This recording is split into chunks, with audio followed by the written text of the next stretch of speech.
Hi, my name is Parker Watts, and this is my voice. One day on testosterone. This is my voice 1 month on testosterone, 2 months on tea, 3 months on testosterone. I'm currently a ginger, and this is my voice 5 months on testosterone. Hello. Hello. This is my voice 7 months on tea, 8 months on tea, 10 months on testosterone. I forgot to do 9 months. I forgot. This is my voice 11 months on testosterone, 11 months and a few days, which means it's almost been a year. Hello, my name is Parker, and this is my voice 1 year on testosterone. It's maybe the most insane time possible to be trying to celebrate being a year on testosterone, because it is the scariest time in my lifetime to be transgender. Donald Trump just got elected this last Tuesday. It's November 9th right now. So it's pretty hard for me to feel celebratory or feel positive right now because I am genuinely terrified. I think something that a lot of my friends who are not a part of marginalized communities might not understand is that the fear is not just about what Donald Trump is going to do while he's in office. That's scary, and there's no way of knowing how many horrific things he's going to do while he's president again. But the scariest part of being in a marginalized community right now, and specifically I can speak to being transgender, is knowing that Donald Trump supporters will feel emboldened to abuse, harass, and in some cases murder people just like me. I'm very fortunate. I live in a really safe area. I'm also white. I have enough money to take care of myself. I'm not in danger of being homeless. I have a lot of privilege in a lot of ways. But even as privileged as I am, as a transgender person right now, I am scared for my safety and for what staying safe as a trans person is going to look like starting in 2025. The morning after the election, I spent almost the entire morning thinking about whether or not I was going to have to detransition. A big part of that has to do with not knowing if the resources that I currently have available to me are going to remain available underneath Donald Trump. I'm very fortunate. I have a doctor who is more than willing to prescribe my testosterone to me. I have a queer therapist who is helping me through all of this while helping me through other trans-related issues. I have a lot of resources available to me, but I have no idea if those are going to continue to be available going into 2025 and beyond.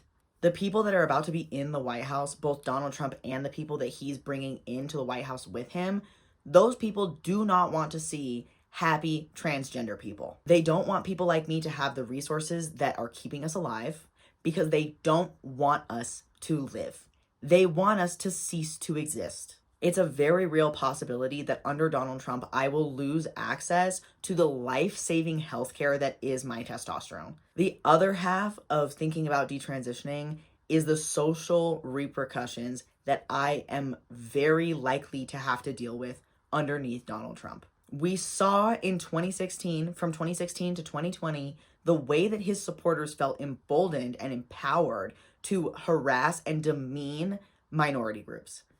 Not just transgender people, people of color, disabled people, everybody of every creed that they viewed as below them. They felt empowered to spew their hatred at these people under Donald Trump. How many times did we see videos of people being harassed and then the person harassing them says, "This is Trump's America.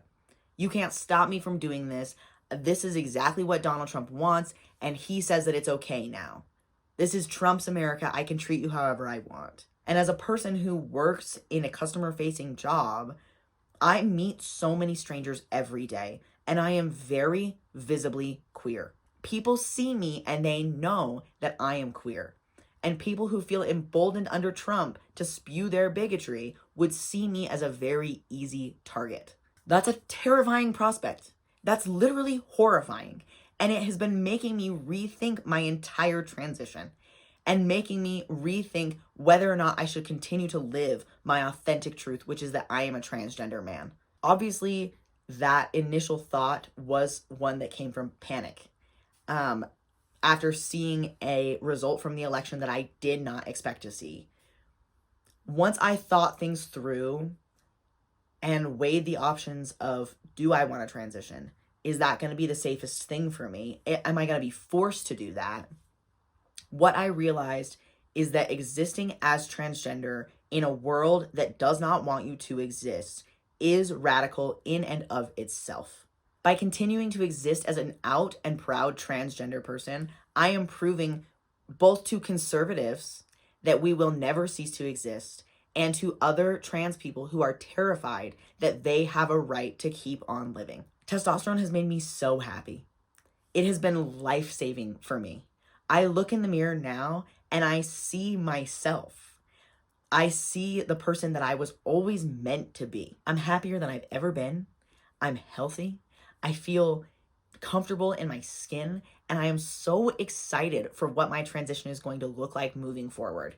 And I absolutely refuse to let Donald Trump and his supporters scare me out of having a happy, healthy life as a transgender person in America. It is fucking scary right now. I am very lucky. I have a lot of privilege. I'm a white person. I am not in danger of being homeless. I have a lot of things going for me. Not every queer person is as fortunate as I am right now. There are Black queer people, disabled queer people, people who meet any number of intersections of marginalization that are way worse off than me and probably way more terrified. And that's just the people in America that we're talking about that are going to be affected by this. The people in Gaza, the people in Palestine right now who have been fearing and fighting for their lives, I cannot imagine what it's like to be them watching this election happening right now, knowing that America is a powerhouse that's been funding the genocide against them. It's horrifying.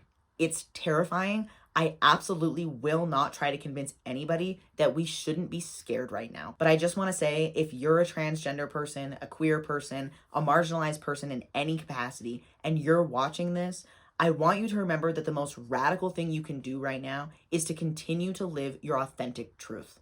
I'm not going to stop transitioning.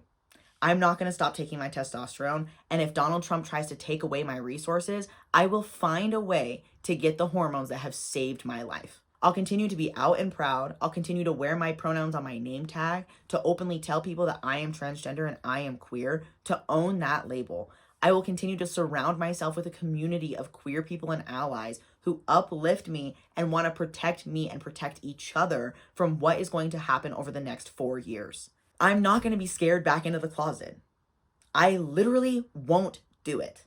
I have been happier this past year than I've ever been in my entire life. I have felt more myself than ever in my entire life. There's a lot that's going to go down, but all that we can do right now is take things day by day and not let these people get what they want, which is for us to be terrified. I am so grateful for the community of people that I have. I am surrounded by loving, caring queer people and allies who I know would do anything to protect me. The amount of people after the election results came in who checked on me and who I watched check on each other and other queer people and other people who are going to be in danger under Trump's presidency brought me so much hope. We have community right now. We have resources right now. That's what we have. So as a marginalized person, if you are watching this, continue to live your authentic life. Continue to be out and proud in the face of that fear if you are able to do so. I have been very fortunate throughout my life and my time creating content online that I have had multiple queer people come to me and tell me that my content helped them to understand their own transgenderism and to come to the realization that they were trans. I feel so blessed that I'm in a position to openly live my truth of being transgender, and that truth has inspired other transgender people to live their authentic lives. I feel so grateful for that I can't even put it into words. And I'm just not gonna let Donald Trump take that away from me. I'm not going to. He can fucking write whatever laws he wants, he can pass whatever bills he wants, but he cannot take away my spirit and my hope. And if I am outwardly, proudly spreading that spirit and hope, all that I could possibly want is for that to inspire hope in other marginalized people. So all of that to say, I'm very grateful to be 1 year on testosterone. I'm very excited to see where this journey of transitioning takes me and what that looks like for me at the end of another year. And I'm scared and I am grieving along with every other marginalized person in America right now, but I'm not going to let that keep me from being happy. And to the allies of marginalized people who are watching this, I want you to know that your support is so meaningful at a time like this. I have watched so many of the cisgender allies in my life take heat for me and take heat for my other trans friends, and you have no idea how meaningful that is. You're saving lives by letting your friends live their authentic truths and supporting them in doing that. I hope that if you consider yourself an ally, you'll continue to support the marginalized people in your life through the next 4 years. I hope that you'll ask them what they need, how you can support them, that if you have the financial means that you'll donate to them. Our biggest resource right now is mutual aid and community. Cisgender and non-queer people, listen to your queer friends right now. Support them, be the person that they can come to when they are scared and when they need a listening ear. Ask them what they need and do what you can to provide it. We need to feel protected right now. And it can be hard as a marginalized person to ask for that protection because it feels burdensome. But what you can do right now is offer that protection to your trans and queer friends before they have to ask. On a personal note, I want to say thank you to all of my friends who have supported me through my transition. It is so mind-blowing how far I've come since I started testosterone last year. I don't even have words for it, and I wouldn't be where I am now without my community and without the people around me who have encouraged me and loved me through every single part of it. I'm really looking forward to this time next year to see how far I've come and what has changed both within my life and in the world. I have a lot of hope for what is going to come next. If you watch this entire thing, thank you. I hope that this inspired even just the tiniest bit of hope in you. I know that it's hard right now, and if you still are having a hard time being positive about things, I don't blame you. I am also still feeling that burden, and I think we all will be for a really long time. But I'm going to continue to live my authentic life. I'm going to continue to do the things that make me happy. I'm going to pursue my transition as far as it takes me. And I am going to be out and loud and queer and transgender forever. In the face of every fucked up Trump supporter. In the face of everybody that wants people like me to go extinct. I never know how to end these. Thank you for watching. And I hope that you have a great rest of your day or whatever. I don't know how to end these.